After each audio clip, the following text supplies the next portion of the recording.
Thank you for tuning in today to today's program, The Third Rail. Thank you for watching. We have a special guest today. We have with us Mr. Paul Engel. Mr. Engel is the founder of the website constitutionstudy.com, and he also hosts his own radio program, also on the Constitution. Now, I will put the link to his website down in the description. Welcome, Paul. Thank you for joining us. Well, thank you for inviting me. I always enjoy sharing information with people, so this should be a lot of fun. I hope so. I can't wait to hear your answers to some of these questions. So let's start off, Paul. Let me ask you this. Is it true that if we ask 10 people their opinion on the Constitution, the odds are we will get 10 different opinions? And if that's true, why is that true in America today? I think we'd more likely get 12 to 15 different opinions. And the reason is, at least in my opinion, it's twofold.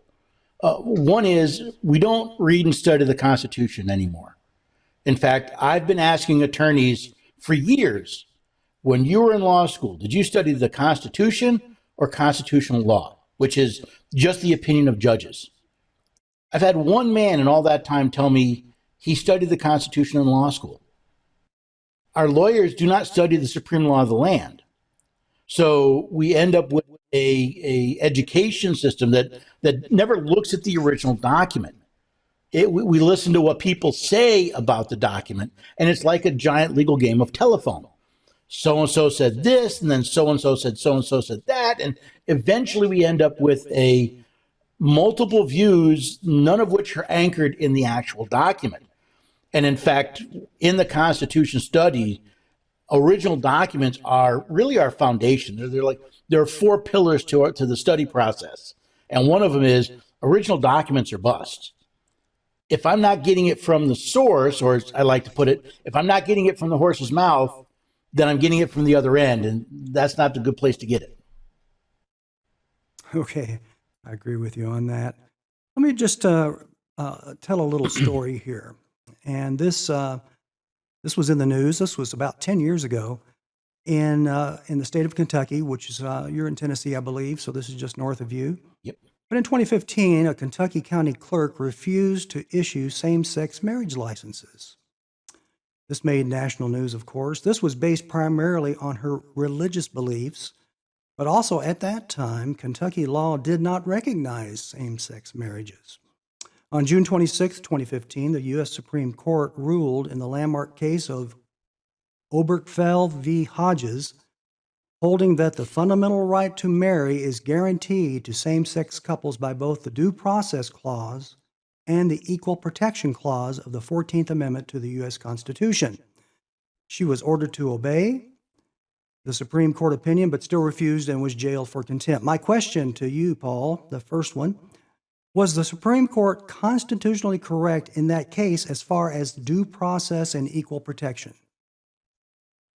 Well, before I get that, I want to make one point. If you read the document, the Obergefell document, it isn't a ruling, it's an opinion. Right. It starts out, in the opinion of the court. That's a little pet peeve of mine because it elevates the court beyond its legal function. I believe the court once again made up something out of thin air and used that to impose same-sex marriages in violation of the Constitution of the United States. And I bring that up for one point reason. See, the 10th Amendment states that a power not delegated to the United States by the Constitution, nor prohibited by to the states, is reserved to the states respectively or to the people. Now, the definition of marriage is not a power delegated to the United States. Therefore, since it's not prohibited to the states, it's up to the state constitution. Many of the state constitutions defined marriage for their states. I believe Kentucky was one of them, although I'm not entirely sure. So the Supreme Court took a power not delegated to the United States and used it to impose their opinion, their preferences on the states. Now, we had a problem in the country at that time because some states recognized same-sex marriage, other states did not.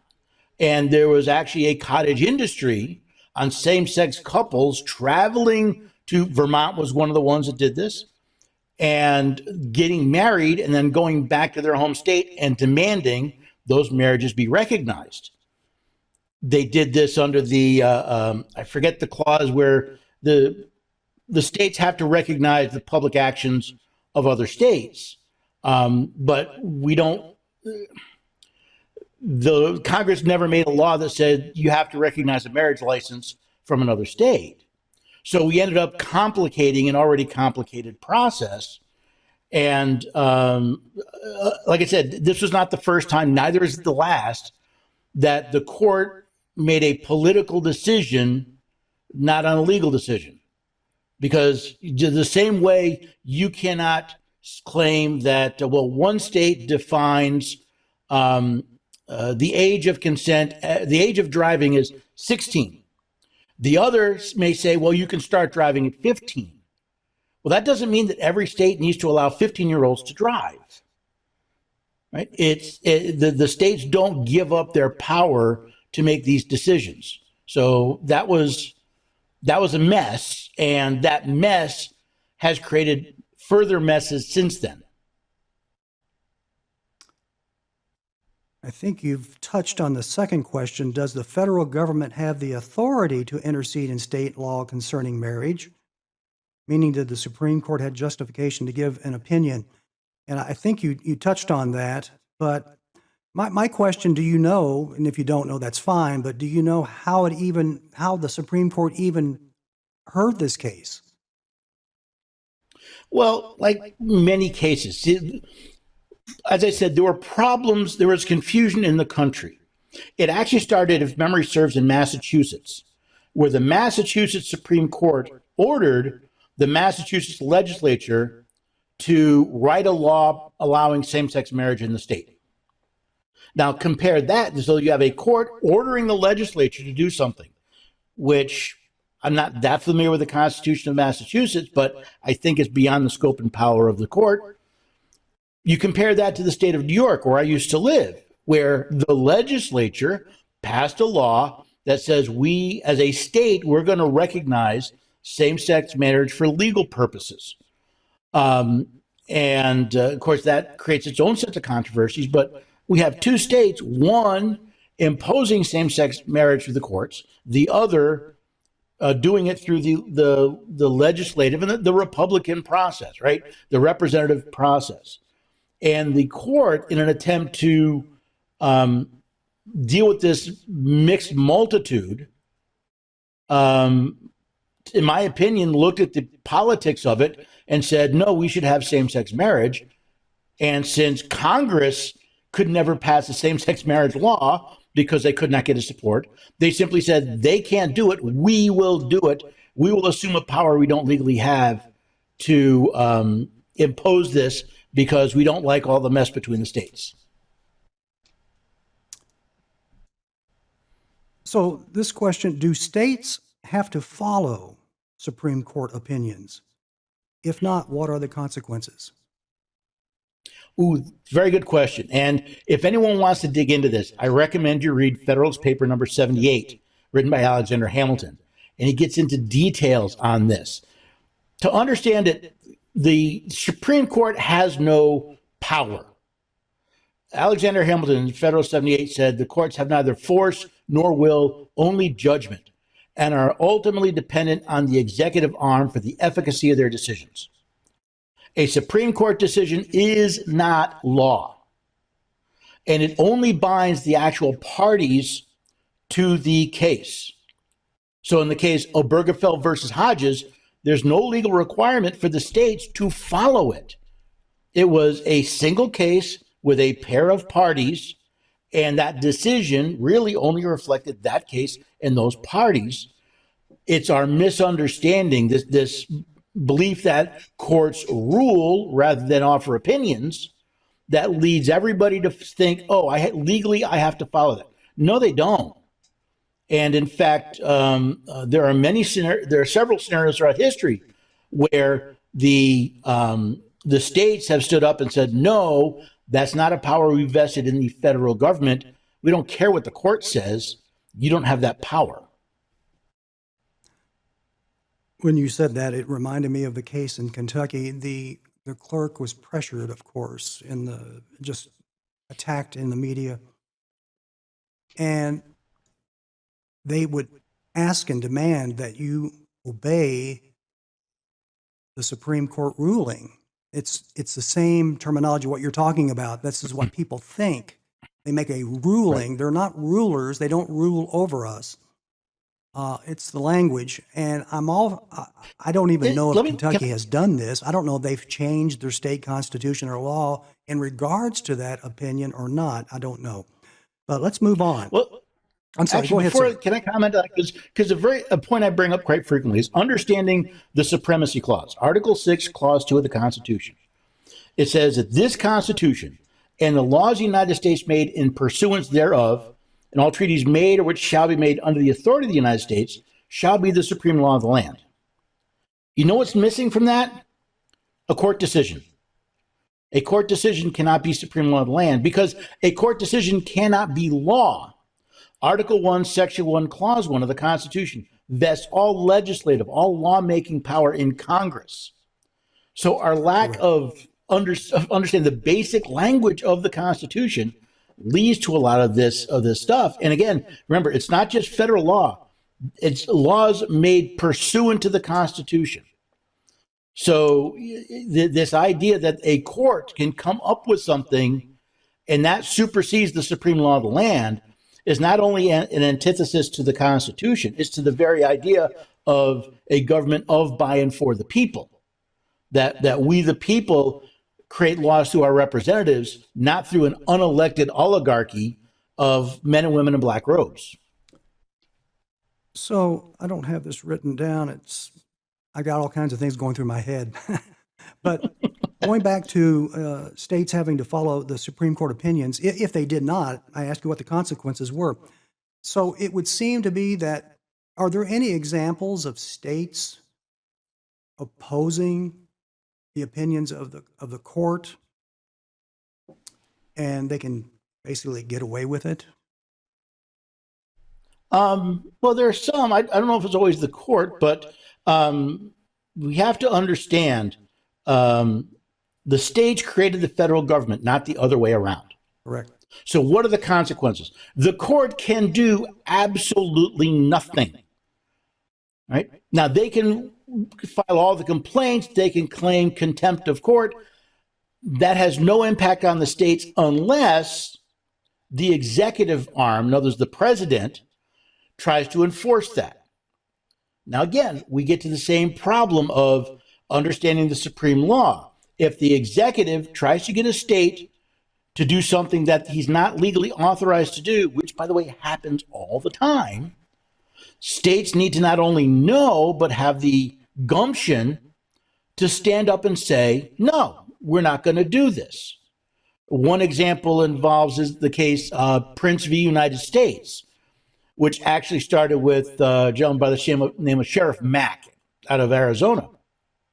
And it was a case where the court said, no, the federal government cannot commandeer state resources to implement their policies.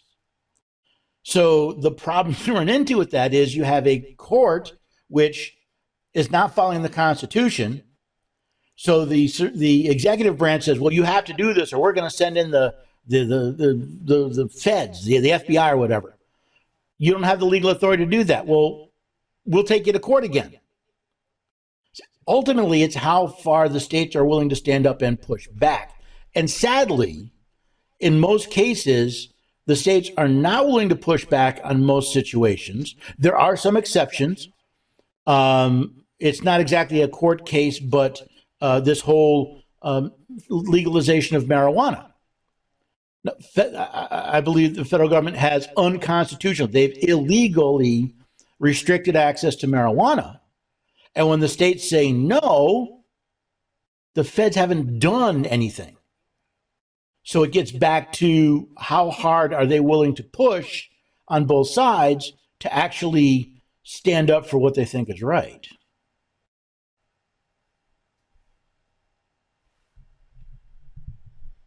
In your opinion,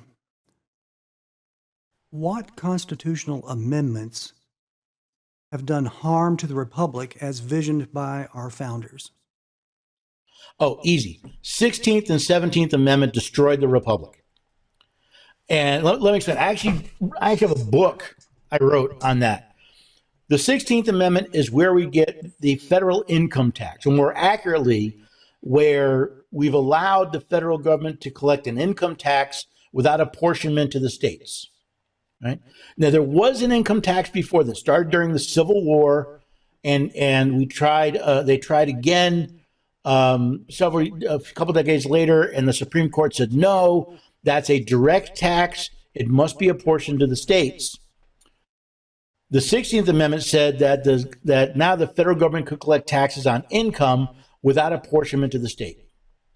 And what that truly did, before that day in 1913, unless you were in the military, your primary contact with the federal government was the post office. Except for the post office, you had no contact with the federal government unless you're in the military. Now, the government wants to know how much you make. They want to know where you spend it so they can figure out how much tax they're going to collect. We put the federal government in our pocketbooks when the states ratified the 16th Amendment. Now, the 17th Amendment's a little more esoteric, but follow me on this. Originally, in the Republic, when we created our bicameral federal legislature, you had the House of Representatives elected by the people every 2 years. You had the Senate appointed by the state legislatures every 6 years.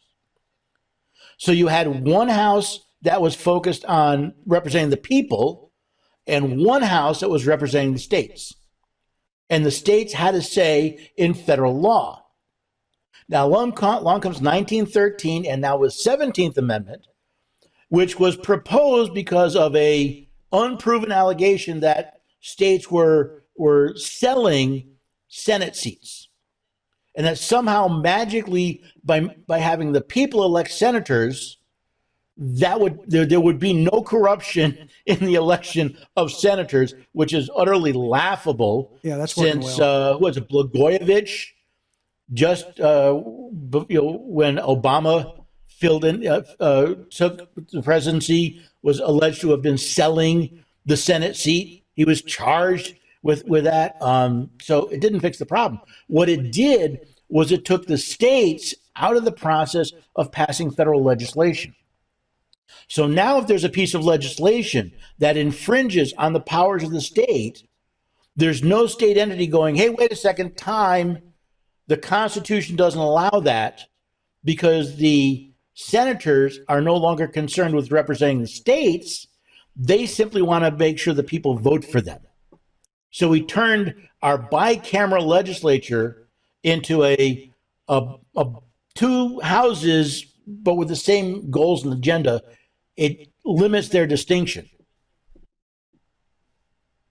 Well, I can give you a personal example of this. Just yesterday, there was I'm from Kentucky, and I of course follow the politics there a little bit. And of course, I think the state is blessed to have both Thomas Massey and Rand Paul. And there was a photograph, Congressman Massey had posted it on his Facebook page, that he was out shaking hands, meeting people with Senator Paul. And I made the comment, I said, shouldn't Senator Paul be meeting with the legislature? And I had a person who I don't know said, what are you talking about? They had no idea what you just said. And I explained to them shortly, I said, because of the 17th Amendment, before that, states selected their senators and they could replace them if they needed to at will. I said, even today, when a senator is either passes away or he's removed from office, the state governor selects his replacement. Mm-hmm. So I said, he's out shaking hands with the people. Why? Because now the people elect him, not the state legislature like it is. The balance is gone. And so the person had absolutely no idea what I was talking about. And that's because of what we talked about at the beginning, the ignorance of the Constitution. Yep. Exactly. I'm sorry, go ahead. Well, it's funny because obviously I'm helping people from, school age through seniors to read and study the Constitution. I encourage them, I help them. There's a group here outside of Nashville called the 917 Society, and their goal is to get a Constitution in the hands of every eighth grader in the country. And they're actually doing a lot of great work. They're working with a lot of schools. I think they're 40 or 45 states now, where they come in and they donate these. They work with teachers to create content. Many of them do, because they looked at it and say eighth grade is about the point where you can comprehend what the Constitution is talking about, but you're not so fixed in your worldview that you reject anything that doesn't align with your preconceived notions. So I always promote the work that they do because I think it's a great way. It's one of the ways I think we help deal with that ignorance of the Constitution. Let's ramp it up a little bit. This is in the news today. I saw an article concerning President Trump and his mention of the Supreme Court. Are children born in the United States to illegal immigrants U.S. citizens?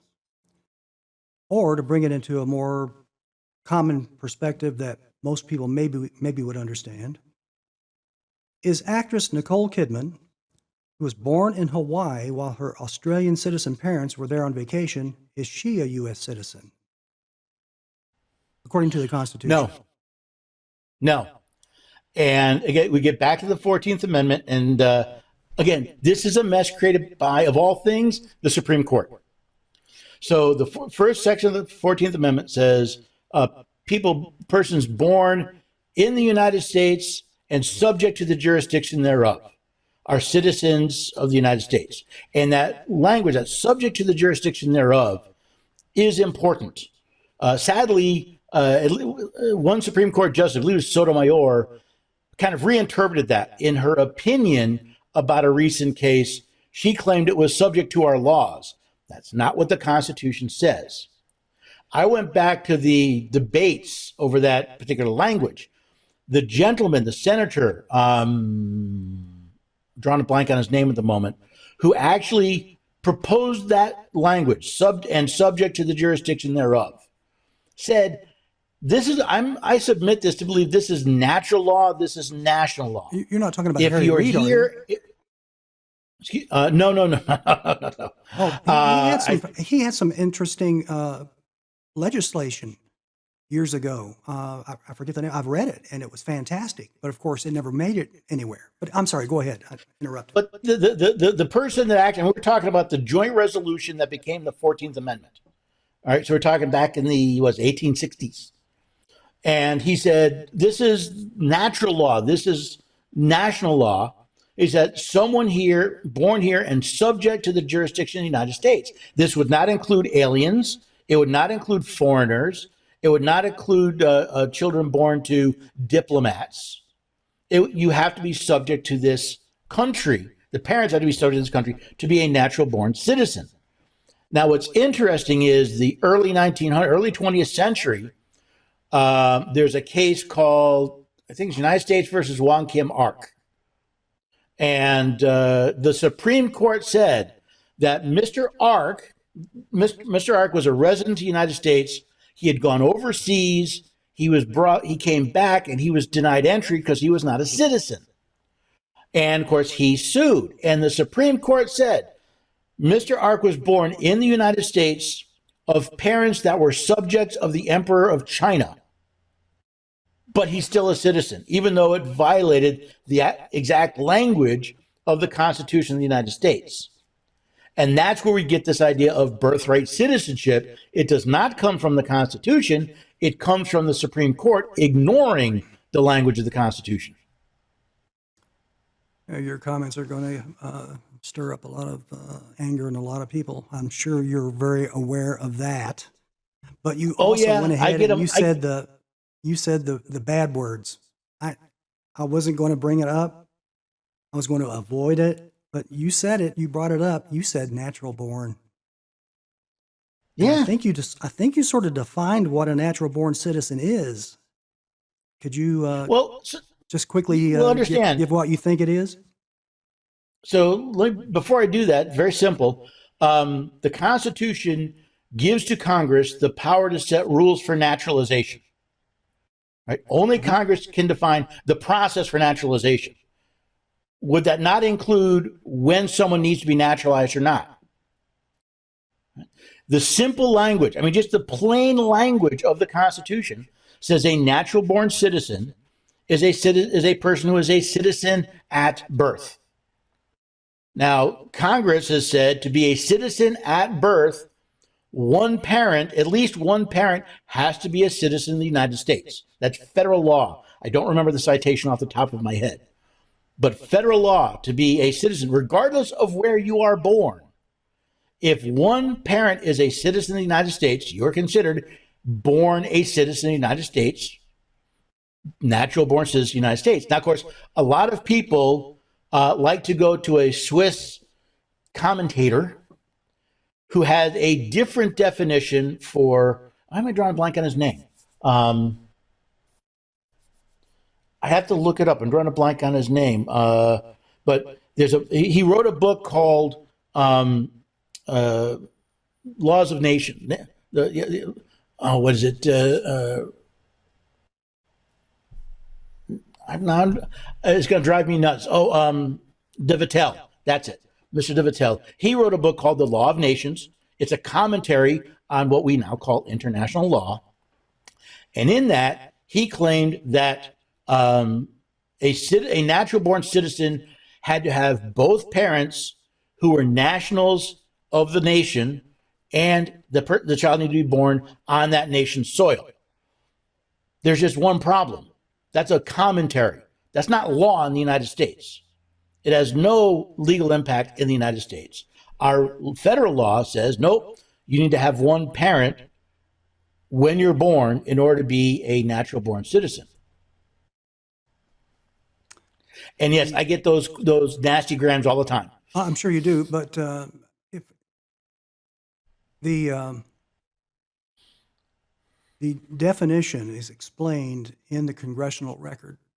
At some point, I'm going to do a video. It's a known quotation by a known congressman. I don't know why it's not promoted more, but again, it's people will get outraged if you say that, say, Mr. Obama was not constitutionally qualified to be president because his father was Kenyan. And the purpose, and you didn't mention this, I will throw in my 2 cents here on this, on my, well, not mine only, but others. The reason the founders did that is to eliminate at birth allegiance to other countries. Mm-hmm. So if you have a parent that is like our constitutional expert senator in Texas, Ted Cruz, who was born a Canadian citizen with a Cuban citizen father, thinks that he is constitutionally eligible to run for president. Now, we could sit here and waste time and talk about the list of Republicans recently who have all been running for office who do not qualify according to the Constitution, but we're not going to waste time. People are already blowing up their phones or whatever they're watching this on right now, and so they don't want to hear it. But that is the reason, in my opinion, the founders, because they were all British citizens at birth, and there is a loophole in the Constitution to allow them that were still born British citizens to be president. You have to be natural born. Both parents have to be citizens of America before you can become eligible to run for president and or vice president, which is which amendment? I keep wanting to say the 25th, but that's not right. It's the 12th. The 12th Amendment. I believe. You cannot be the vice president if must you're have not the same qualified to be qualifications as president. So we've had that recently. The problem is you quote the congressional record. Was that passed into law? Oh, no, but it's just a statement, and it's in the record.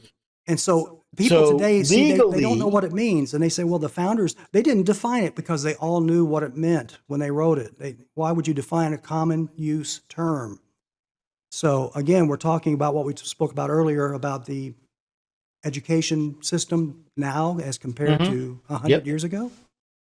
So, all right. I appreciate that. That was not on my list, but you said it. I had to bring it up. I didn't want to, but I thought we need to touch on that. And the people that uh, are now the remaining people that didn't leave us because of the birthright citizenship issue. Now they've left us because of this. So now nobody is watching.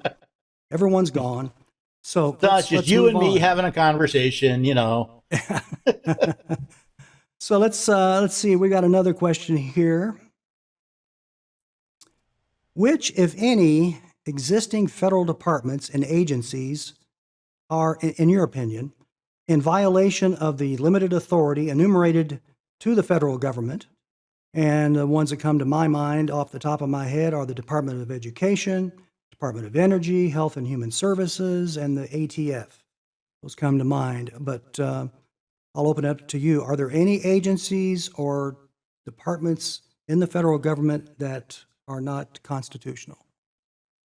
So when I wrote my book, I found a website that lists each and every federal department and agency.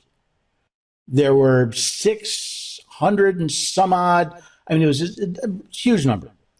Now, they had a lot of duplications that I weeded out, but I ended up with, I think it was roughly 450 departments and agencies, unique individual departments and agencies. Some were under other agencies like the FDA and CDC or under HHS.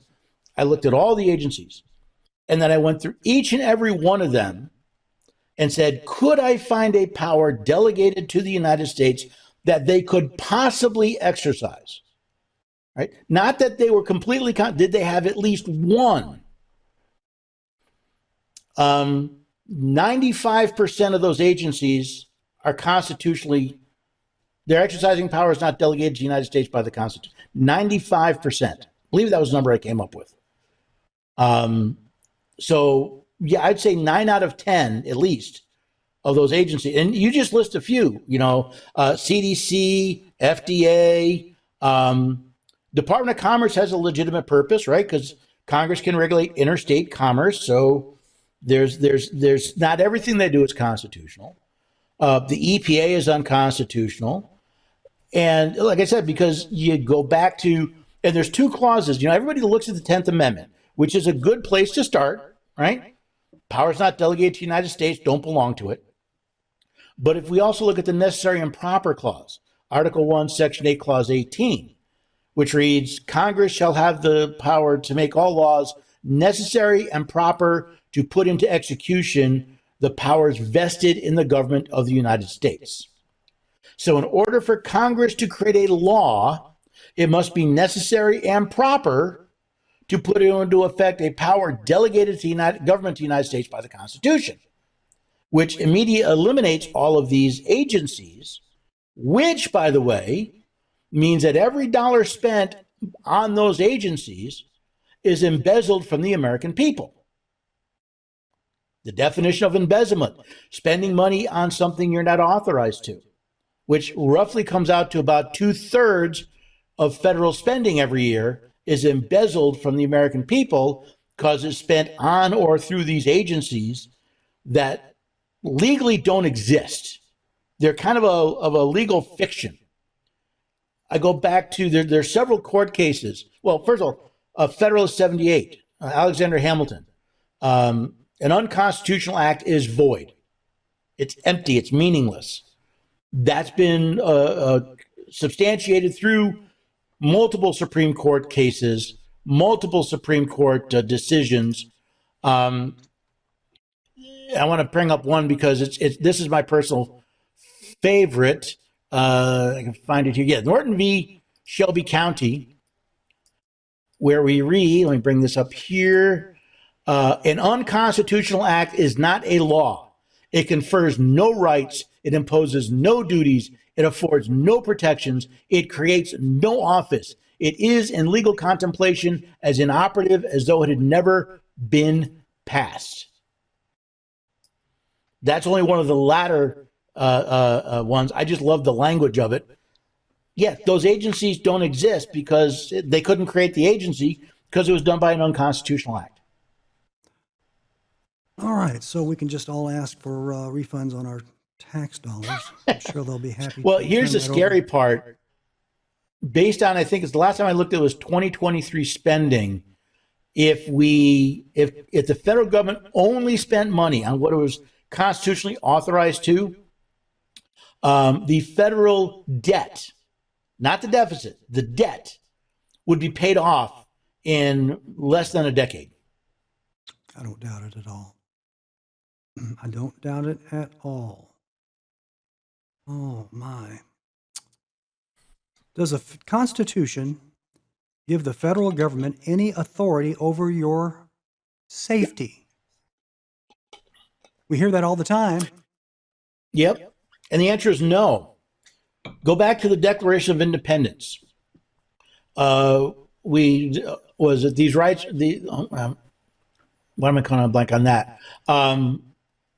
These, I can't believe I'm drawing a blank on probably one of the most famous quotes out of our founding documents.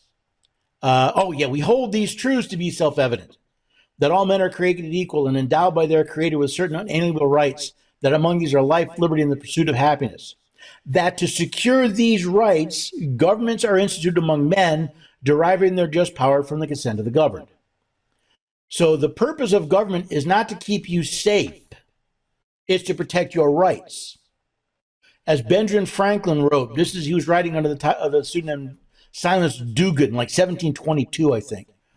He said that he who would give up essential rights for a temporary safety deserves neither liberty nor safety. So government is not there to keep you safe. Government is there to protect your rights so you can keep yourself safe. Now, part of protecting your rights is if someone assaults you, that's a violation of your rights. The government punishes it. If someone murders you, if someone steals from you, if someone trespasses on your property, then that's a violation of your rights, and government is there to protect your rights. But if you look at the federal government doesn't protect the rights of the individual. They're to protect the safety of the states. Right? If you look at the Article 1, Section 8, Clause 1, Congress can only collect taxes to pay the debts of the United States, the general defense, the common defense, I should say, of the United States, and the general welfare of the United States, another clause that most people have no clue what it actually means. So the federal government's there to help keep the states safe. The states are there to help protect our rights so that we can keep ourselves safe. It's why we have a Second Amendment, so that we can keep ourselves safe, even from tyrannical governments. This thought came to mind. There's a young man that don't remember even the context of the post, but I made a statement that, it was back when Governor Newsom was protesting the intrusion of the federal government into a state. And I made some comment about whether you like him or not, he is correct. He has to protect his state's sovereignty.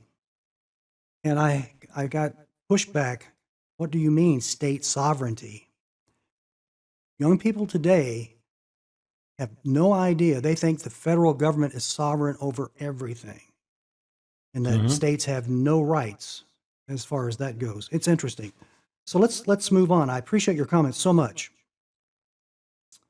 So this goes sort of hand in hand with safety. Does the Constitution give the federal government any authority on anything you ingest? In other words, anything you eat or put into your body? No, in fact, it is categorically prohibited. The Fifth Amendment says you shall not be deprived of life, liberty, or property without due process of law, which is defined as a governmental or judicial process designed to protect the rights of an individual. So what your liberty to decide what you ingest, what you inject, right? They are prohibited from depriving you of that liberty unless they can show that it infringes on the rights of someone else. which is in the case of injection or ingestion, is really pretty hard to show. How does what I eat or what I stick in my arm or not stick in my arm impact an infringement on someone else's rights? During COVID, there were plenty of claims that, you got to get the shot because it'll stop the spread, and that therefore it impacts other people. That's why we can mandate it. The problem is they missed the due process part because there was no evidence. There was hearsay, but there was no actual evidence that they even tested the product to see if it would stop the spread, much less be safe. So they were prohibited. And in fact, I was subpoenaed to testify in a case in Arizona, and a federal case, not against me. And when I was dealing with the whoever it was at the U.S. Attorney's Office to arrange the travel and all of that, I said, that's fine. I said, I will not take the shot. I will not take the test. I will only wear a mask under duress, and I will not be silent about it. I didn't ask. I told. My liberty to control what goes into my body is mine. My liberty to determine what tests are done on my body is mine. And I wasn't going to relinquish them because of some court document saying I had to show up to testify. I don't have to give up my rights to testify in a court of law. Thank you for that. That's great. Are federal gun regulations of any type constitutional?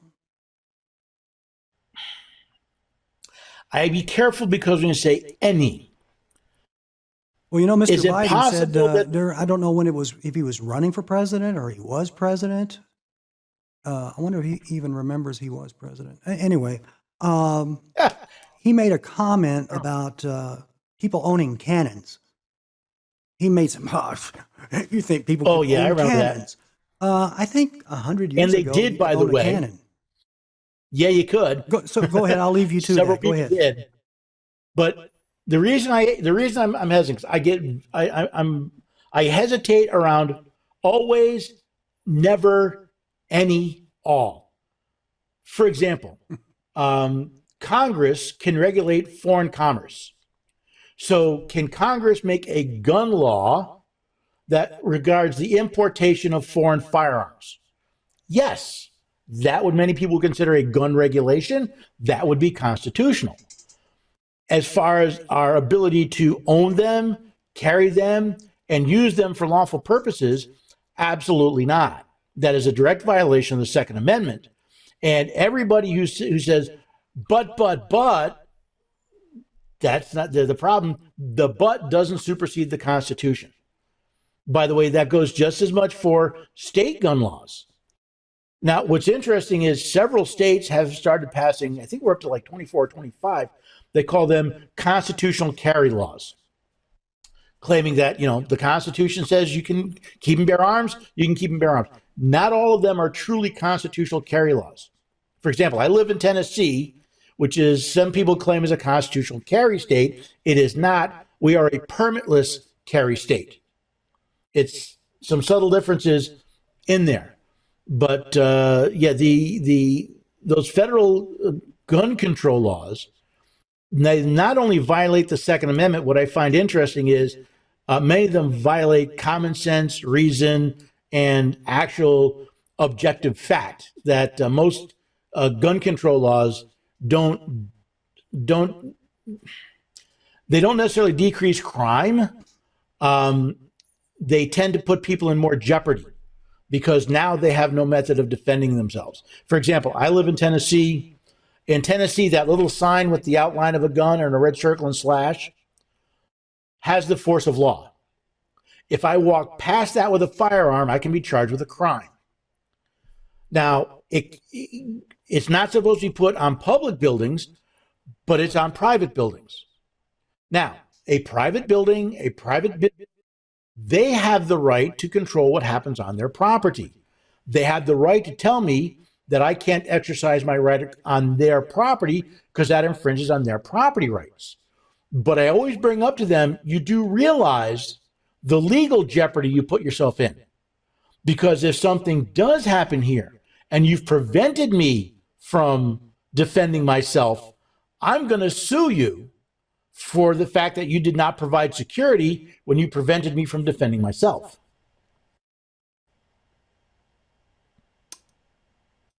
All right. I was thinking of Mark Wahlberg, the actor in the movie. Is it The Shooter, where he's a retired Marine sniper, and they go Yes. to Tennessee, and he says to his FBI agent pal, "We're in Tennessee. That's the patron state of blowing things up." Is that true in Tennessee? That's pretty much it. That's what he makes that comment. You I thought it know, was hilarious. I thought it was so Kentucky that was the patron state of blowing things up, but I guess it's Tennessee. So let me ask you I this. don't know. I'm sorry? I just tell you, I was born and raised in the state of New York. It took me 9 months and a few $100s to get a carry permit within the state of New York because I lived in a relatively gun-friendly county. Long story. When I moved to New York, I go to apply for my Tennessee driver's license and my carry permit at the same place at the same time. In less than 2 weeks, my carry permit had not only been issued, it had been mailed to my address in Tennessee and then forwarded to my address in the state of New York in under 2 weeks.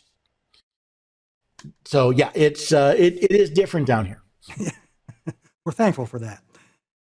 Let's see here. Are Social Security, Medicare, and food assistance authorized under the Constitution? No, not even close. You can look through the Constitution all you want. You'll find retirement, health care, even food benefits. They're not federal, and they're not federal for a reason. Several of our founding fathers were very generous people, but they thought that the people are the ones. Jesus said to the people, "You take care of the poor." He never went to the government and said, "You take care of the poor." And in fact, there's an interesting story. Is it Daniel Boone? Davy Crockett. David Crockett. I always get those two mixed up. Davy Crockett. Yeah. Yes. The letter he wrote, he said, when he was in Congress, there was a fire in Georgetown. So they passed a law to appropriate money to help the people who were hurt by the fire in Georgetown. He goes back to his home state to campaign, and he bumps into this farmer who says, "I can't vote for you basically because you violated your oath to the Constitution. You're either too ignorant or too corrupt to follow the Constitution because you did this. If you thought it was a worthy cause, you should have pulled money out of your own wallet to help those people." And he said this changed his life. It changed his understanding of the Constitution to be confronted in that way, which is why I love questions. And I do love when people confront me because if I can't show what I'm saying is based in something real, then I'm floating in midair, and that's not a safe place to be. Yeah, that Davy Crockett letter should be sent to, no, you'd be wasting your postage to Congress. They've never read the Constitution. I'd love to see somebody read that on the floor. Wouldn't you love to see somebody in the House or Senate read that letter on the floor? Maybe to have the president read it. Read it during his State of the Union. Wouldn't you love to see a president do that? I know it's not going to change their minds, but it's just to have it written and to see the look on their face. The thing is that people watching us right now, they have no idea what we're talking about. It's not taught in school. It's sad. No, it's not. This leads to my next question. Now, how ignorant are the American people concerning the Constitution, and how does that damage our republic? I would say, well, I have a saying. They tell you what you know, what someone doesn't know won't hurt them. I say it's what you know that just ain't so that really bites you in the backside. See, there's a lot of things that we've acquired, knowledge we've acquired, that people believe the Constitution says that it doesn't. So it's not a lack of knowledge, it's how much knowledge that isn't true. When I first read the Constitution, The two things that struck me were how much I had not been taught in school and how much what I had been taught is absolutely factually wrong. Perfect example. When was the last time someone claimed, a state violated the First Amendment? Do you know what the first 5 words of the First Amendment are? Congress shall make no law. Unless Congress makes a law, you can't violate the First Amendment. The First Amendment is a restriction on Congress and thereby those acting under those federal laws, so the president and the courts. But we've come up with this idea, no, all freedom of speech, all freedom of religion is protected by the First Amendment. No, our states have laws regarding freedom of speech and the press and freedom of religion, and many of them have subtle tweaks to them unique to their state. For example, in Tennessee, as in many states, their Declaration of Rights says, I have the freedom of speech, but I'm responsible for the abuses of that right. So it's a perfect example of people saying I see videos all the time, people out videoing, and they're actually trying to antagonize police frequently. They're trying to antagonize police to a confrontation so they get, it's a form of clickbait. And they're out going, First Amendment protected right. No, you're talking about state laws. States can't violate the First Amendment. And that's one of numerous myths about the Constitution that have fallen into convention and people assume is true, but really isn't. And that's why I want to go back to the original document. Show me where what you're saying is true. And sadly, most people can't because they've been told this is true. And they assume it's true because someone told them, and they never bothered to go to see if that person was right. That that reminds me, I don't know how many years ago it was. I have to confess my ignorance. I did not know that states have their own version of the Bill of Rights. Mm-hmm. And I believe, like what you just described, that, well, the Bill of Rights in the Constitution is, and it's not necessarily, and it's interesting. But folks, if you don't know that your state has its own Bill of Rights in its state constitution, then look it up and read it. They're not all the same, by the way. So this goes into this next question. I'm sorry, did I cut you off, Paul? Oh, no, I was just saying, no, they're not. They're not all the same. And that's the beauty of a federalist system, is that states can tailor their laws and their constitution to their needs and their people's desire. That's correct. And this goes into this next question, also in the news. And is President Trump exceeding his authority and attempting to curtail speech against Israel? And let me add this as well. I just wrote this down here. And also because he wants to do it to Portland, ordering troops to cities. I'm not familiar with freedom of speech against Israel. That's not one I've stumbled across in the news. Well, what's just the example is the universities are being pressured against any groups that speak out against Israel. Okay. Or make I was going to say that groups, and they're wanting to curtail that by the on, way, universities. Yep. That's what I'm talking about. It's free speech. Okay, yeah. And in fact, I haven't seen so much of Trump doing that. I have seen members of Congress. I can't remember her name. She actually had a classic communist Chinese struggle session with presidents of 3 universities because she didn't like the way they treated anti-Semitic people who used anti-Semitic speech on the school. She didn't like it, and she pressured them to say what she wanted them to say. And I called it out. All right, she's a Republican, a member of the House, and she, again, it was a communist Chinese struggle session right out of the Cultural Revolution. I'm an acquaintance with a gentleman who went through the Cultural Revolution, Dr. Wang, and I'm sorry, Dr. Wang, get the right one. And we've talked about what it was like growing up in that. Now, sending troops. First of all, you have to make a distinction between the militia and the regular military, because the Posse Comitatus Act prohibits regular military from being used for law enforcement. The National Guard is different.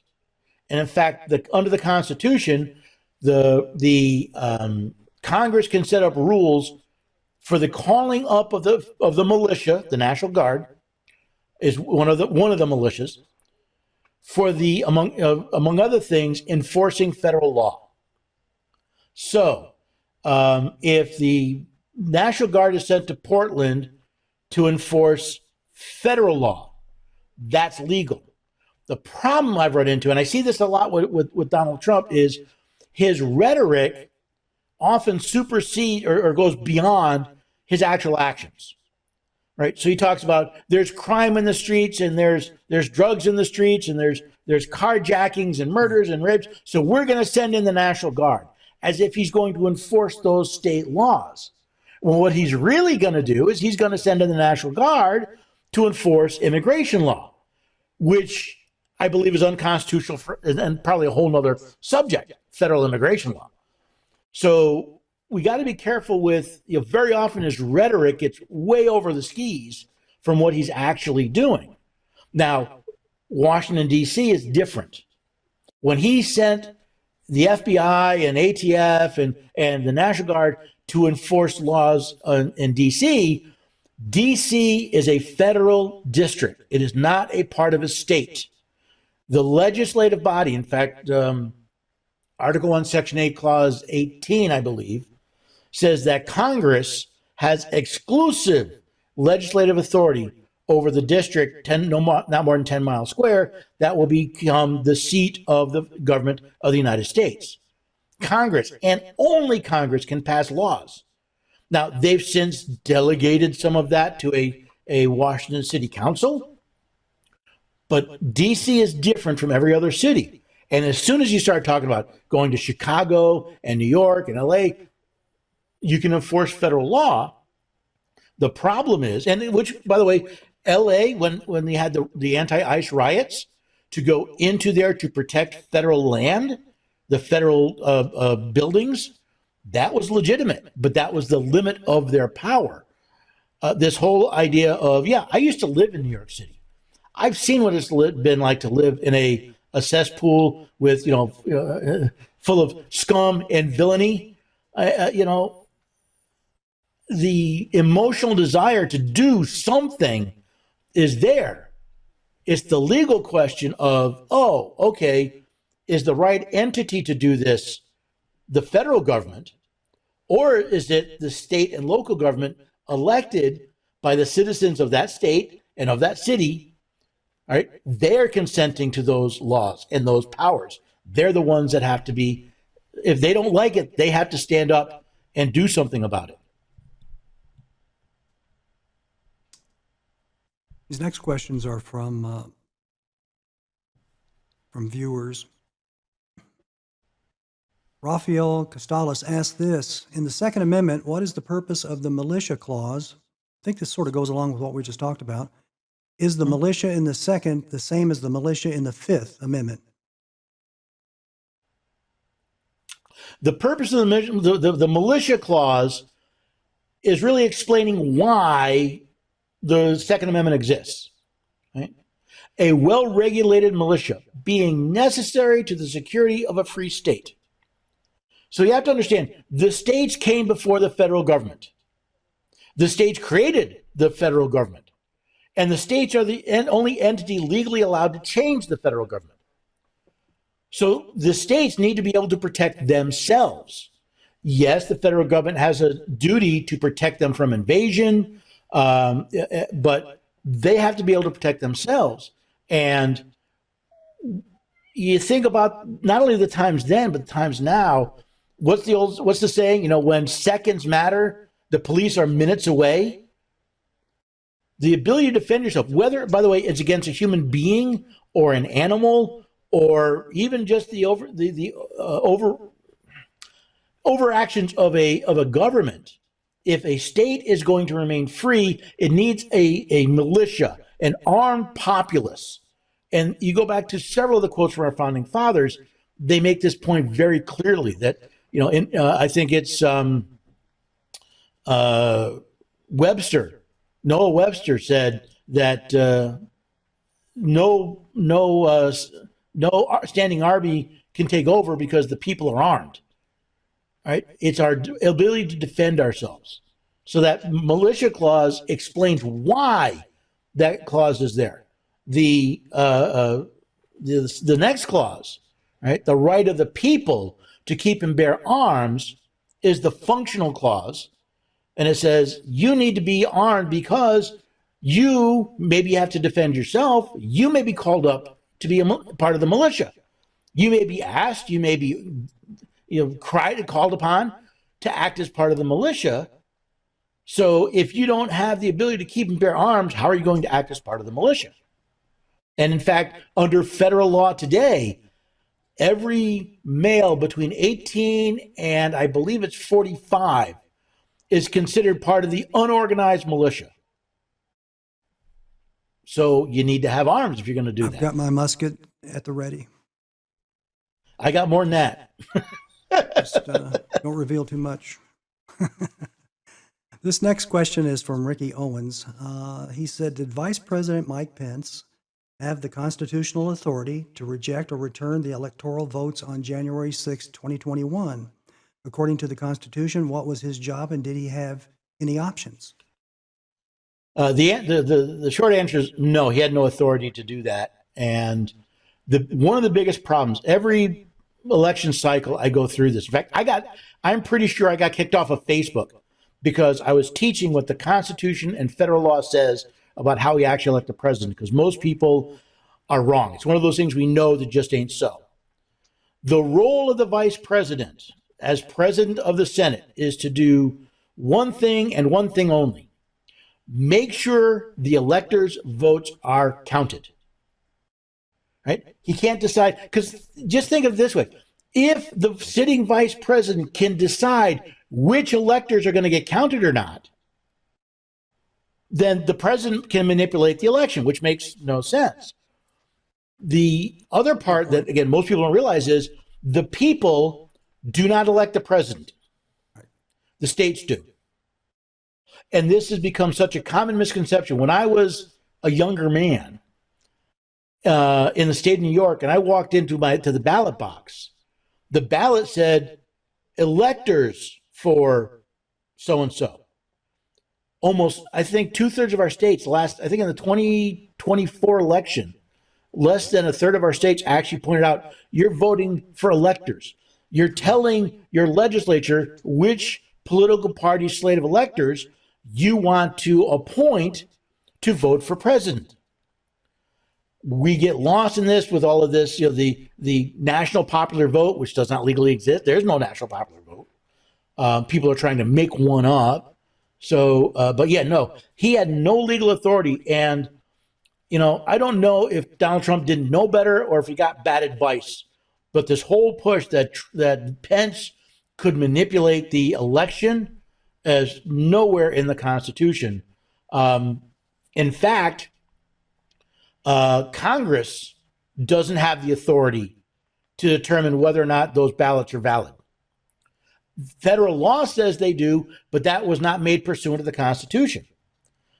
During the 2020 election, shortly after the election, I was engaged by someone in a state that will remain nameless to protect the guilty, that had some problems during the election.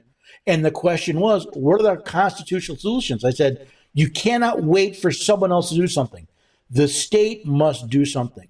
And since the state legislature that appoints these electors, my recommendation is that you look at the representation of the two parties in the state house, right?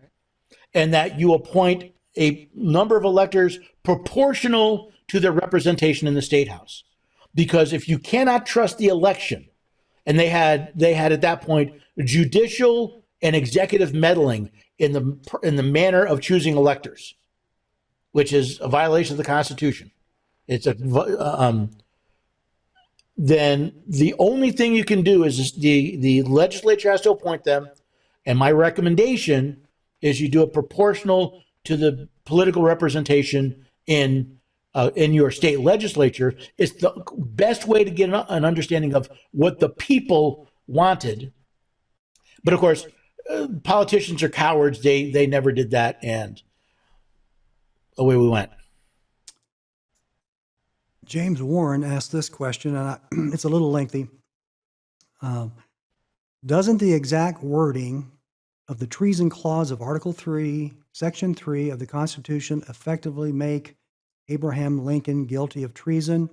And that section says this: number 1, treason against the United States shall consist only in levying war against them or in adhering to their enemies, giving them aid and comfort. No person shall be convicted of treason unless on the testimony of 2 witnesses to the same overt act or the confession in open court. Number 2, the Congress shall have power to declare the punishment of treason, but no attender of treason shall work corruption of blood or forfeiture except during the life of the person attainted.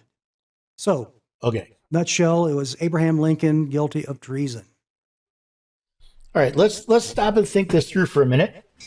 I have an answer, but I want to think through show you how I get there. So, in order for it to be treason, he must have committed war, levied war against the states. The problem is the Confederate States had claimed they were no longer a party to the Constitution. Remember, the Constitution is an interstate compact. It's an interstate agreement. So those states had said, we are no longer part of this. So in their mind, they're no longer part of the United States. They were part of the Confederate States. Right? So the problem you run into is, well, if Lincoln still thought of them as members of the United States, because there is no opt-out clause. There's no clause in the Constitution about how a state leaves the Union. They have to break the compact. He was no longer levying war against members of the United States, but against states that had left the Union. That I don't think you quite get treason there, because those states had said, we're no longer part of the United States. So he wasn't making war against them. He was making war to bring them back into the United States. And that's not to say everything Lincoln did was legal or even constitutional. But when it comes to the question of treason, I don't think you can make that argument, because those states were not part of the United States at the time he was making war. They had actually declared war against the Union in their in their attack of Union forts. Chip Hardy asked this: executive orders, good or bad? Like anything else, they can be good and they can be bad. The question is, how are they understood? Executive orders, although we didn't call them that and we didn't number them, they go all the way back to George Washington. All an executive order is a legal memorandum to the executive branch of how the president wants his executive authority exercised. You have to understand, Article 2, Section 1, all executive power is vested in a president of the United States. All that executive power exists in one person and one person only. Now, he can delegate that to people who work for him, the different departments and their employees and whatnot. And like any CEO or other chief executive, he can send a memorandum that says, this is how I want you to exercise my power for me. As soon as it gets beyond that, now he stepped beyond, and those aren't legal orders. They have no legal force. And the other problem we run into is we've so diverted from the Constitution. We have executive agencies making up rules as if they were law, which Legally, they're not law. But again, the courts have pretended these are law. So you have a president dictating to an agency, go do something because this is the way I want it, even though Congress has not passed a law, constitutional or not, that allows you to do this. That's when an executive order goes too far and starts acting as if it's law. And what's interesting is, if you read the news, a lot of the news about different executive orders really do a disservice to the people. For example, I just wrote an article, it should be published in a couple weeks, about flag burning and Trump's executive order on flag burning. Another perfect example of his rhetoric going far beyond his actions. He talks about, desecrating the flag is terrible and we need to punish that and all that. When you look at the executive order, it basically tells the Department of Justice, listen, if someone breaks a law that includes desecrating the flag, I want that prosecuted. But if all they're doing is exercising a form of expression, if they're expressing a viewpoint, that's not what he told them to go after. So the rhetoric often is different from the actual executive order in this case, which is why I keep telling people you got to go back to the original document, because what people say something says and what it actually says is often quite different. Elizabeth Barr asked this. It's actually two questions. The Constitution forbids states from making anything but gold or silver coin legal tender, Article 1, Section 10. So how do we have fiat currency printed by the Federal Reserve? Because the Article 1, Section 8 clause, I think it's 2 or 3, says Congress has the power to coin money. So you're dealing with two different entities here. Congress can make money, and they can coin money, they determine its value. States, on the other hand, they can't make up their own money. They can only use gold and silver as money.